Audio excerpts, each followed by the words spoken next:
Hello friends, मैं पूजा आप सभी का स्वागत करती हूँ हम सबके अपने YouTube channel Pooja classes for civil service में।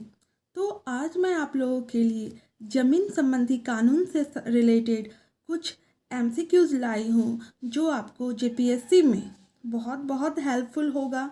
क्योंकि आप लोगों को पता है फ्रेंड्स कि 2 मई को जो एग्ज़ाम होने वाला था शायद वो भी पोस्टपोन हो गया है। तो ये हम लोग के लिए और अच्छा मौका है ना कि कुछ दिन और ज़्यादा टाइम मिल गया है, तो अच्छे से तैयारी करें और अच्छा रिजल्ट लाएं। ज़मीन संबंधी कानून जो सीएनटी है, इससे 12 क्वेश्चन एग्जाम में आने वाले हैं, तो इस पर हमें ज़्यादा ध्यान देने की आवश्यकता है। तो आइए स्टार्ट करते हैं।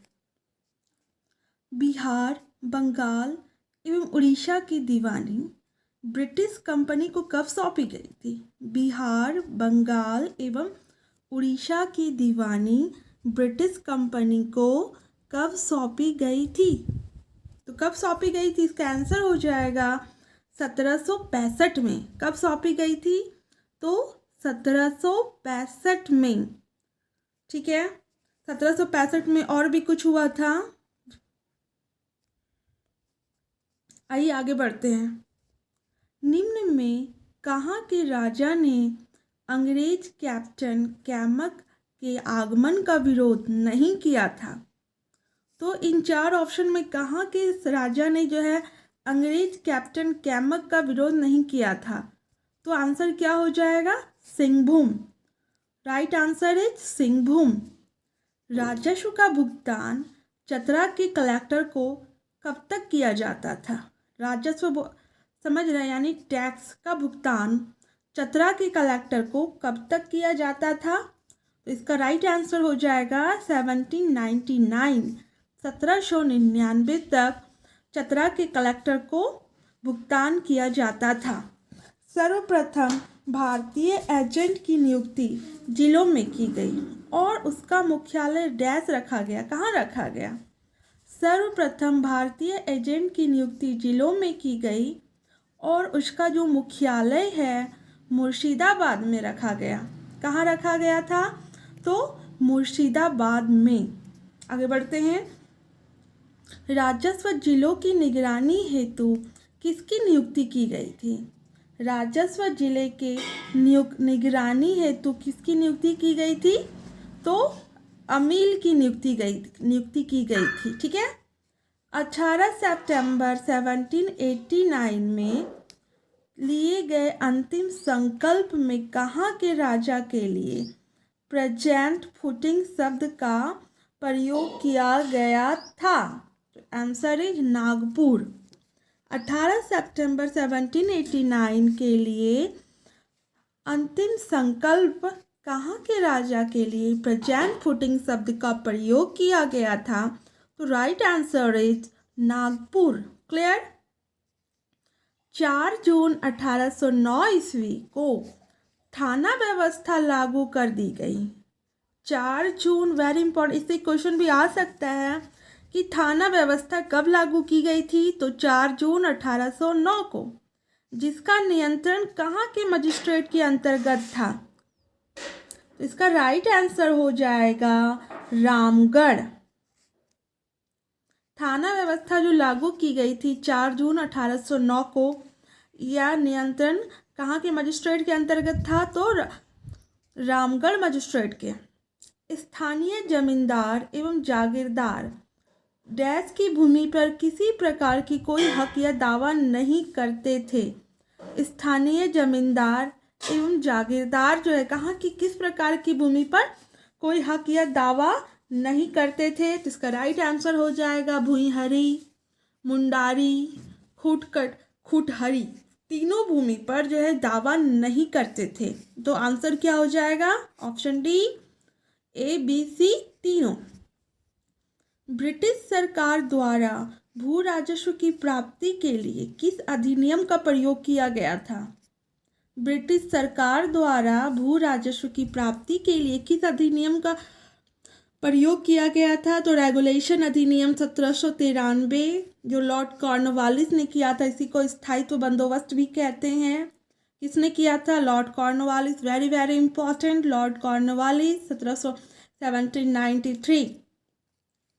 निम्न में से किसके नेतृत्व में सन 1862 में भूईहरी सर्वे आरंभ किया गया? क्वेश्चन आ सकता है यहाँ से भी कि किसके नेतृत्व में भूईहरी सर्वे आरंभ कब किया गया? तो 1862 में। किसके नेतृत्व में? तो बाबू राखलदास हल्दर के नेतृत्व में। बाबू राखलदास हल्दर के नेतृत्व में भूईहरी सर्वे 1862 में आरंभ किया गया।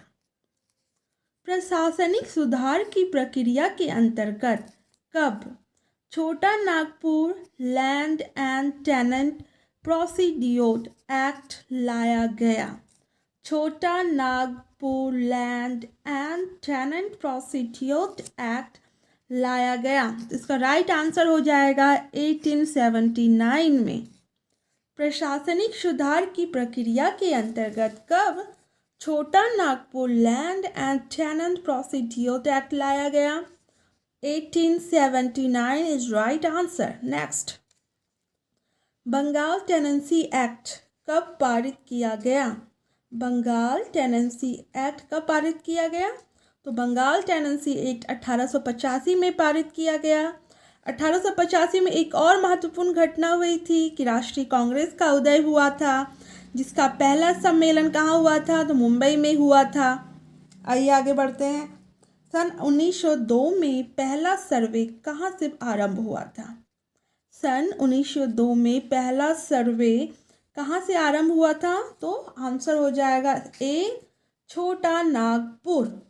छोटा नागपुर काश्तकारी अधिनियम कब लागू हुआ? सबको पता है, 1 जनवरी 1908। देखिए यहाँ पे क्या ऑप्शन दिया, कितना क्लोज है। 1908 सब में है ना।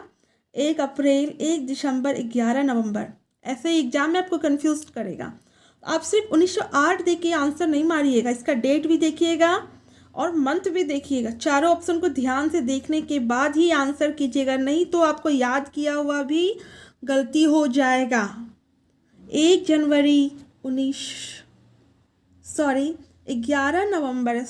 11 नवंबर 1908।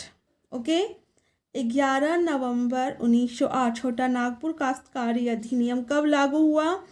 तो 11 नवंबर 1908 को।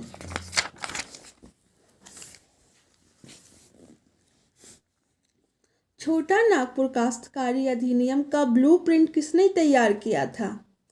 इसका ब्लूप्रिंट जो तैयार किया था जॉन हॉफमैन ने। 15 का ऑप्शन ए। छोटा नागपुर काश्तकारी अधिनियम में 19 अध्याय और कितनी धाराएं हैं? छोटा नागपुर काश्तकारी अधिनियम में 19 अध्याय हैं और 271 धाराएं हैं। CNT में कितनी अध्याय हैं? तो 19 अध्याय एंड 271 धाराएं। कब इसे लागू किया गया? तो 11 नवंबर 1908 को। इसका ब्लूप्रिंट किसने तैयार किया? तो JH हॉफमैन ने। आइए आगे बढ़ते हैं। अध्याय 1 के तहत इस अधिनियम का विस्तार झारखंड के किन क्षेत्रों में होगा? अध्याय 1 के तहत इस अधिनियम का विस्तार झारखंड के किन क्षेत्रों में होगा? जब CNT की बात है तो ऑब्वियसली नॉर्थ छोटा नागपुर एंड साउथ छोटा नागपुर, ऑप्शन डी हो जाएगा। ए और बी, उत्तरी छोटा नागपुर एंड दक्षिणी छोटा नागपुर। छोटा नागपुर काश्तकारी अधिनियम 1908 के तहत अध्याय 1 में निम्न में से किसे परिभाषित नहीं किया गया है? तो भूस्वामी को, कोरकर को और भूगुत बंधक को परिभाषित किया गया है, लेकिन महाजन को परिभाषित नहीं किया गया है। क्लियर? छोटा नागपुर काश्तकारी अधिनियम 1908 के तहत स्थायी भूधृति का अभिप्राय होता है कि वह भूमि जो डैश है। तो राइट आंसर क्या हो जाएगा इसका? जो वंशगत है, मतलब जो पूर्वज से चली आ रही है। क्लियर?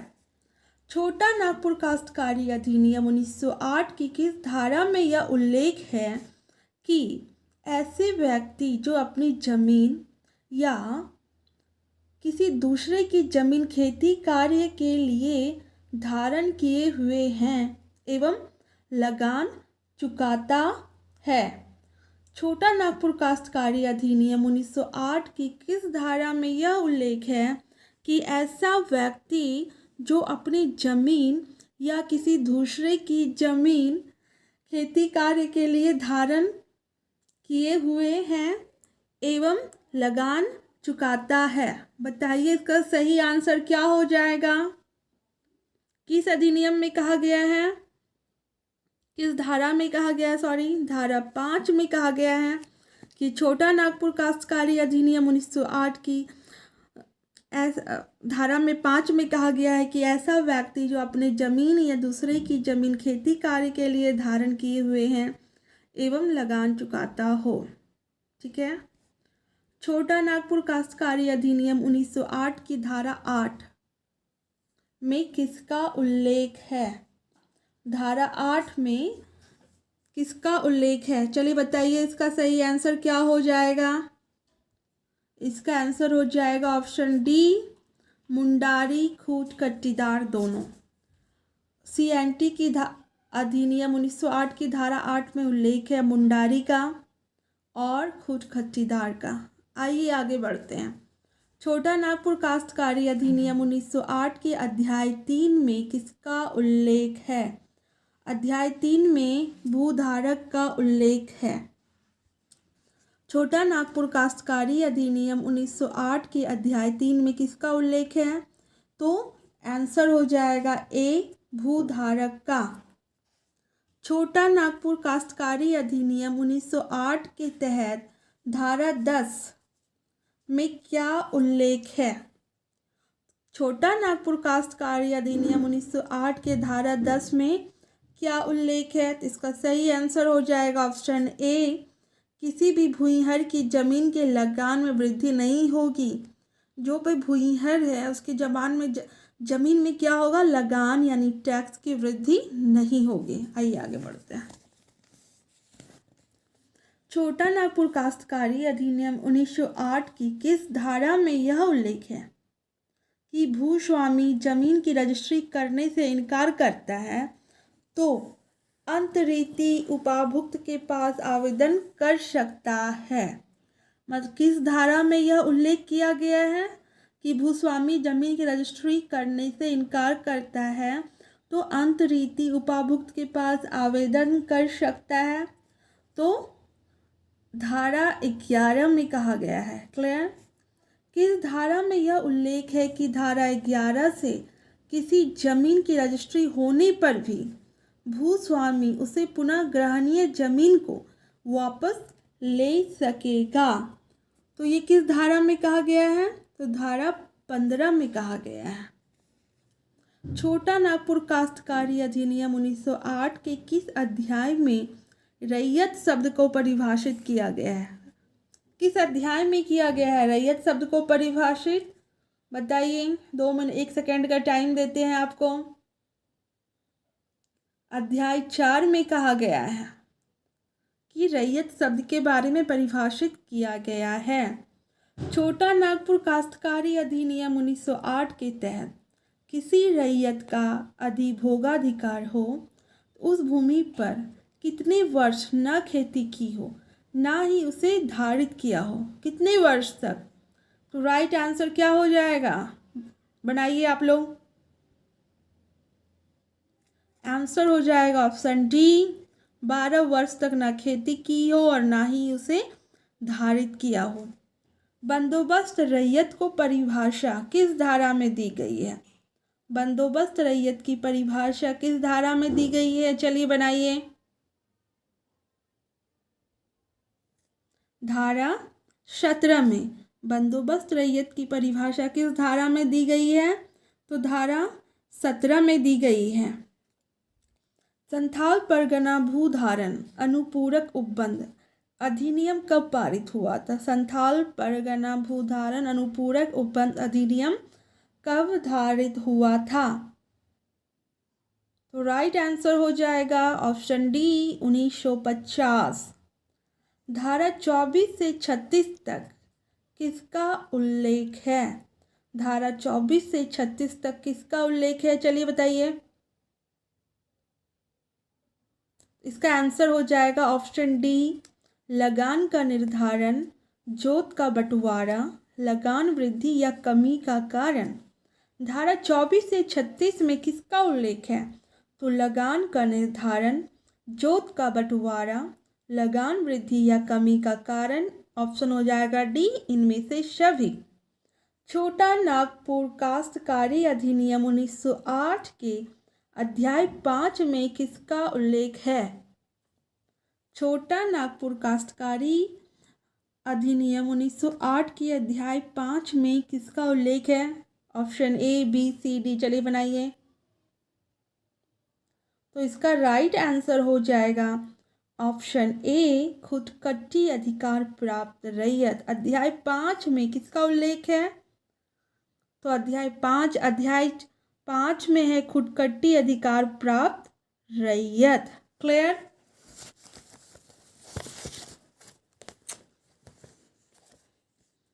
अधिभोगी रैयत और उसके भूस्वामी के बीच करार पर लगान की दर की जाएगी, जिसका उल्लेख धारा डैश में है।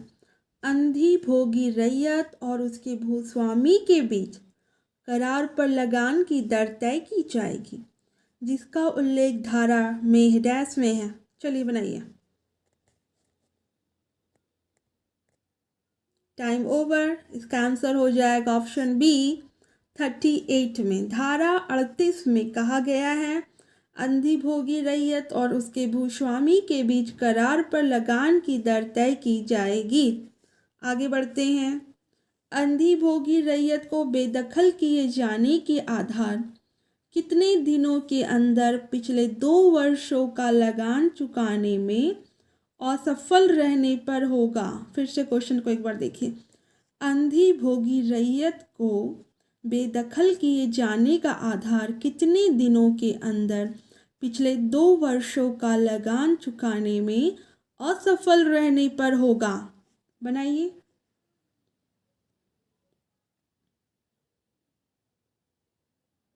तो इसका हो जाएगा ऑप्शन डी, 90 दिनों के भीतर। छोटा नागपुर काश्तकारी अधिनियम 1908 की किस धारा में छूट प्राप्त भूमियों के संबंध में उल्लेख है? छूट प्राप्त भूमि किस धारा में? चलिए बनाइए। इसका राइट आंसर हो जाएगा आर्टिकल 43। धारा 43 में छूट प्राप्त भूमि के संबंध में उल्लेख किया गया है। छोटा नागपुर काश्तकारी अधिनियम 1908 की धारा 45 के तहत किसका उल्लेख किया गया है? 4 ऑप्शन दिए गए हैं, बताइए क्या होगा। तो धारा 45 में भूस्वामी प्रत्येक दिए हुए पट्टे की शर्तों के अनुरूप एक प्रतिलेख पाने का हकदार होगा। भूस्वामी प्रत्येक दिए हुए पट्टे की शर्तों के अनुरूप एक प्रतिलेख पाने का हकदार होगा। छोटा नागपुर अविधृति अधिनियम कब पारित हुआ था? छोटा नागपुर अविधृति अधिनियम कब पारित हुआ था? चलिए बनाइए। इसका राइट आंसर हो जाएगा ऑप्शन डी, 1969 में। छोटा नागपुर अविधृति अधिनियम कब पारित हुआ था? तो 1969। न्यायालय आदेश के अधीन रैयती अधिकार के विक्रय पर प्रतिबंध का निम्न में से किस धारा में प्रावधान है? बनाइए।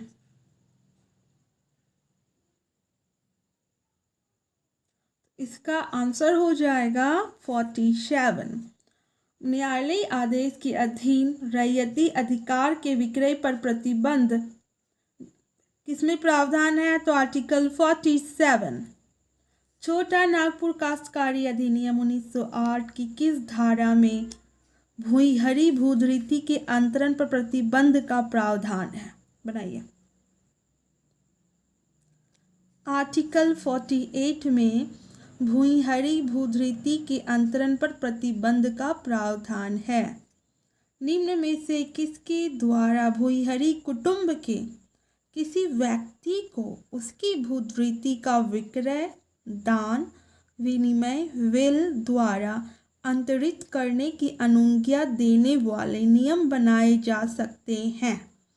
निम्न में से किसके द्वारा भूरिहरी कुटुंब के किसी व्यक्ति को उसकी भूधृति का विक्रय, दान, विनिमय, विल द्वारा अंतरित करने की अनुज्ञा देने वाले नियम बनाए जा सकते हैं। ऑप्शन 4 है, बनाइए। तो राइट आंसर हो जाएगा ऑप्शन डी, राज्य सरकार। राज्य सरकार। छोटा नागपुर काश्तकारी अधिनियम 1908 अध्याय 11 में क्या प्रावधान है? अध्याय 11 में क्या प्रावधान है? 4 ऑप्शन है, बनाइए।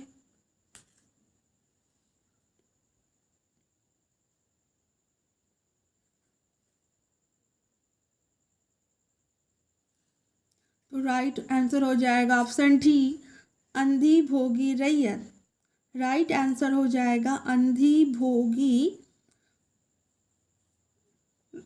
छोटा नागपुर काश्तकारी अधिनियम 1908 के अध्याय 11 में क्या प्रावधान है? सॉरी, ये गलत हो गया था, इसका राइट आंसर हो जाएगा ऑप्शन बी, लगान के बारे में साधारण अंतरण।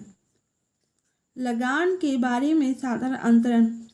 फ्रेंड्स, इसमें ध्यान दीजिएगा कि आपको प्रायः जो इसके आर्टिकल्स हैं और अध्याय हैं आपको लर्न करना होगा, तभी ये सारे क्वेश्चन सॉल्व होंगे, अदरवाइज मुश्किल है। तो थोड़ी थोड़ी करके आप करेंगे तो आई होप कि ये आपके लिप्स पे रहेगा। आइए आगे बढ़ते हैं। भुगते नकद लगान किसी वर्ष की प्रत्येक तिमाही में 4 समान किस्तों में देय होगा। इसका किस धारा में प्रावधान है? भुगते नकद लगान किसी वर्ष की प्रत्येक तिमाही में 4 समान किस्तों में देय होगा। इसका किस धारा में प्रावधान है? तो राइट आंसर हो जाएगा इसका ऑप्शन डी, आर्टिकल 52। लगान या उस पर देय ब्याज या दोनों के भुगतान करने की रसीद प्राप्त होगी। अगर रसीद नहीं मिलती है तो किससे शिकायत की जा सकती है? अगर रसीद नहीं मिलेगी तो आप किससे शिकायत करेंगे? मुख्यमंत्री से, ग्राम प्रधान से, प्रखंड विकास पदाधिकारी यानी बीडीओ से, या उपायुक्त महोदय से? बताइए। तो उपायुक्त, डीसी से। ठीक है।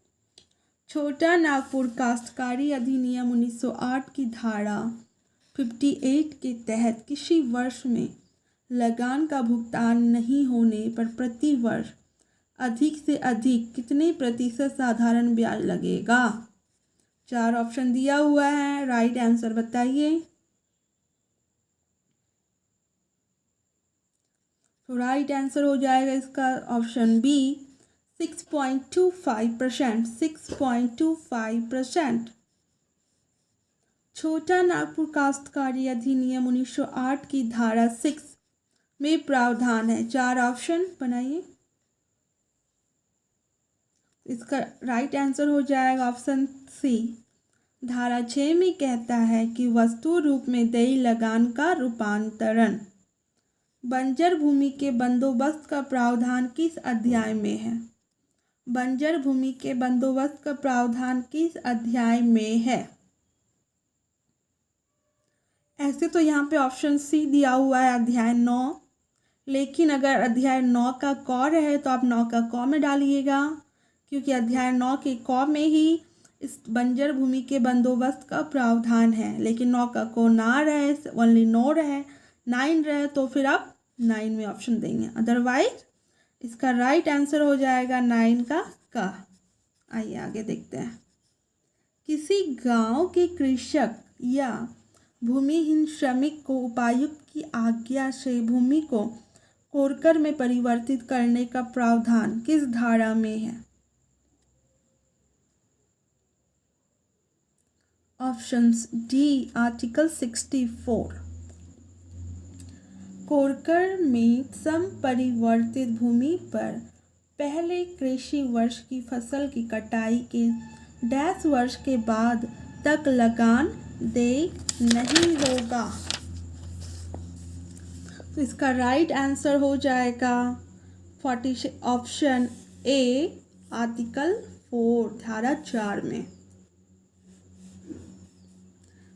किसके आदेश के बिना किसी भी काश्तकार को काश्तकारी से बेदखल नहीं किया जा सकता है?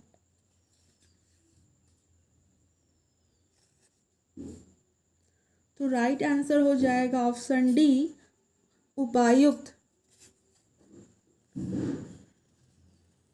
किस धारा में यह प्रावधान है कि यदि प्रतिवादी समय के अंदर प्रतिकर का भुगतान कर दे तो उसकी बेदखली रद्द की जा सकती है? ऑप्शन सी, धारा 69। धारा 71 ख के तहत कपटपूर्ण तरीके से किस धारा का उल्लंघन करते हुए कोई भूमि अंतरित करने की स्थिति में 3 वर्ष की सजा या 1,000 रुपये तक का जुर्माना या दोनों देय का प्रावधान है? इसका राइट आंसर हो जाएगा आर्टिकल 46।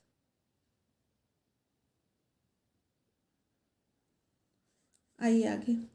छोटा नागपुर काश्तकारी अधिनियम 1908 की किस धारा में यह प्रावधान है कि किसी संपदा, भूधृति या मुंडारी खुदकटीदार काश्तकारी के प्रत्येक भूस्वामी को इनकी माप करने का अधिकार होगा? छोटा नागपुर काश्तकारी अधिनियम 1908 की किस धारा में यह प्रावधान है कि किसी संपदा, भूधृति या मुंडारी खुदकटीदार काश्तकारी के प्रत्येक भूस्वामी को इनकी माप करने का अधिकार होगा? Right answer is option D, article 75। छोटा नागपुर काश्तकारी अधिनियम 1908 के अध्याय 11 में क्या उल्लेखित है? अध्याय 11। राइट आंसर इज रूढ़ि और संविदा। अध्याय 11 में रूढ़ि और संविदा के बारे में उल्लेखित है। छोटा नागपुर काश्तकारी अधिनियम 1908 के किस अध्याय में अधिकार, अभिलेख और लगान के निर्धारण से संबंधित प्रावधान है? छोटा नागपुर काश्तकारी अधिनियम 1908 के किस अध्याय में अधिकार, अभिलेख और लगान के निर्धारण से संबंधित प्रावधान है?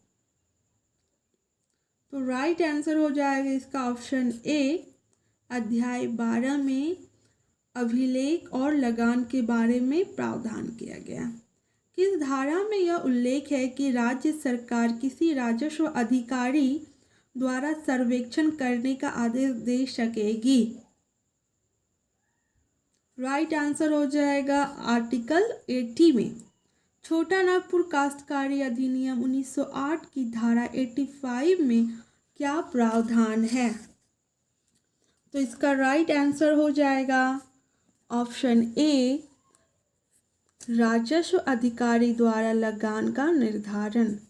राजस्व अधिकारी द्वारा लगान का निर्धारण। आगे बढ़ते हैं। छोटा नागपुर काश्तकारी अधिनियम 1908 की किस धारा में यह उल्लेख है कि अधिकार, अभिलेख की तैयारी के क्रम का किसी न्यायालय को कोई वाद नहीं लाया जाएगा? 1908 की किस धारा में यह उल्लेख है कि अधिकार, अभिलेख की तैयारी के क्रम का किसी न्यायालय में कोई वाद नहीं लाया जाएगा? तो यह किस आर्टिकल में कहा गया है बताइए? तो right answer is option D, article 92। छोटा नागपुर काश्तकारी अधिनियम 1908 की किस धारा में यह उल्लेख है कि राजस्व अधिकारी द्वारा निर्धारित लगान कब से लागू होगा? राइट आंसर आर्टिकल 97 में कहा गया है कि राजस्व अधिकारी द्वारा निर्धारित लगान वसूली होगा। CNT 1908 के किस अध्याय में भूमि संबंधी शर्त एवं उनके रूपांतरण संबंधी प्रावधान का उल्लेख किया गया है? Right answer is option D 13। CNT की किस धारा में यह प्रावधान है कि राजस्व अधिकारी द्वारा स्थानीय क्षेत्र के विभिन्न भूमि संबंधी शर्तों के लिए एक नियत दर तय होगा?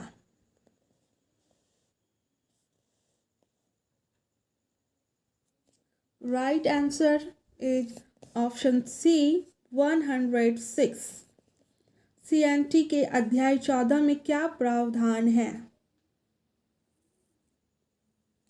तो राइट आंसर हो जाएगा ऑप्शन सी। अध्याय 14 में कहा गया है कि भूस्वामी को विशेषाधिकार युक्त भूमि का अभिलेख। आइए नेक्स्ट। छोटा CNT 1908 के किस अध्याय में यह उल्लेख है कि उपायुक्त द्वारा संज्ञेय विषय की न्यायिक प्रक्रिया का पालन होगा? CNT 1908 के किस अध्याय में यह उल्लेख है कि उपायुक्त द्वारा संज्ञेय विषय की न्यायिक प्रक्रिया का पालन होगा? अध्याय 16 में कहा गया है ये। छोटा नागपुर काश्तकारी अधिनियम 1908 की किस धारा में यह प्रावधान है कि उपायुक्त किसी उप कलेक्टर या राजस्व अधिकारी से कोई वाद या आवेदन वापस ले सकेगा?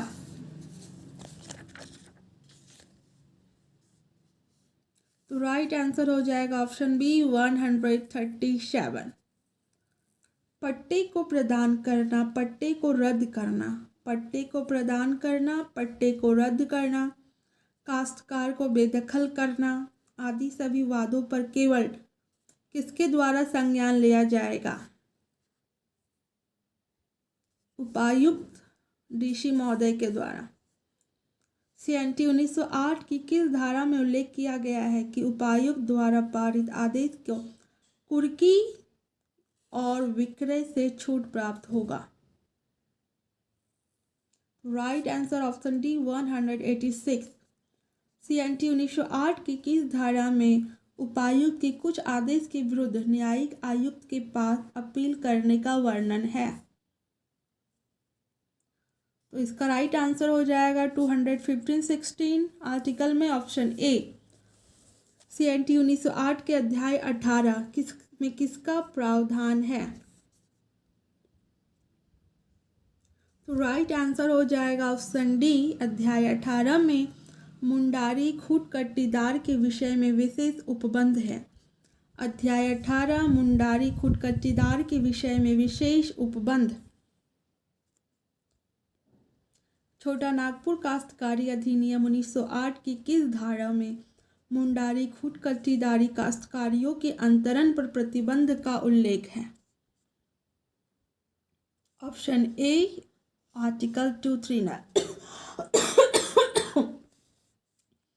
CNT 1908 की किस धारा में यह प्रावधान है कि जहां अधिकार अभिलेख न हो वहां लगान के बकाये की वसूली के लिए भूस्वामी वाद संस्थित कर सकेगा? Option D 246। CNT 1908 की किस धारा में उल्लेख है कि सभी मुंडारी खुद कट्टीदारी काश्तकारी अध्याय 12 के अधीन तैयार अभिलेख में वर्णित रहेगी? राइट आंसर हो जाएगा 250 ऑप्शन बी। किस धारा में यह प्रावधान है कि ऐसी काश्तकारी या उसकी प्रसंगतियों को किसी विषय पर विवाद होने पर राजस्व अधिकारी के समक्ष वाद में लाया जा सकेगा? इसका राइट आंसर हो जाएगा ऑप्शन डी 252। छोटा नागपुर काश्तकारी अधिनियम 1908 की किस धारा में संयुक्त भूस्वामी संबंधी प्रावधान है? Right answer option B 257।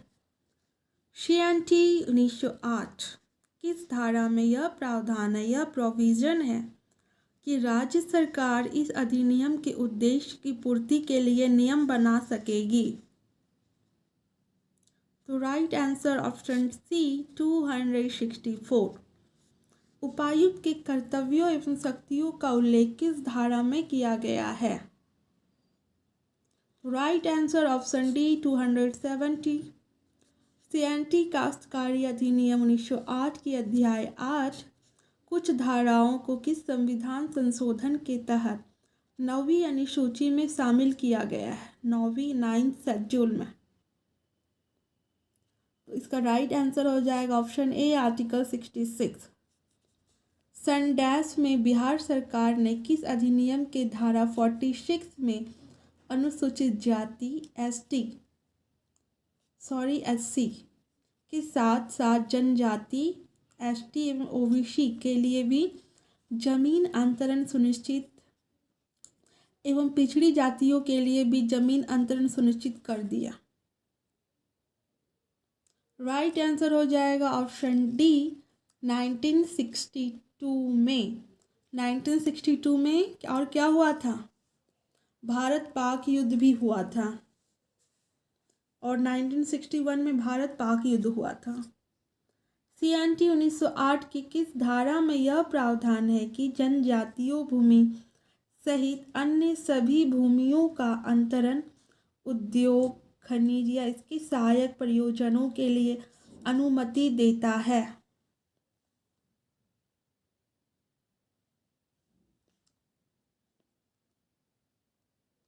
Right answer option C article 49।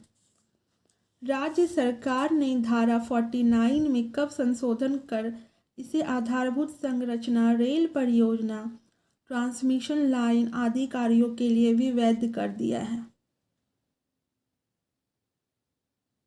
तो इसका राइट आंसर हो जाएगा ऑप्शन डी आर्टिकल 2016 में बहुत सारी धाराओं में परिवर्तन किया है। इसके लिए मैं एक वीडियो जरूर लाऊंगी। सीएनटी 1908 की धारा में मुंडारी खुद कट्टीदार को कुछ खास स्थिति में अंतरण की संज्ञा देता है, लेकिन इसके लिए उपायुक्त की पूर्व अनुमति आवश्यक है। किस धारा में कहा गया है? राइट आंसर हो जाएगा ऑप्शन सी 241। तो फ्रेंड्स, ये वीडियो मैं यहीं समाप्त करती हूँ। आई होप कि ये वीडियो आपको पसंद आएगा और प्लीज़ इसे अपने दोस्तों को शेयर करें, लाइक करें, सब्सक्राइब करें। Bye bye, take care.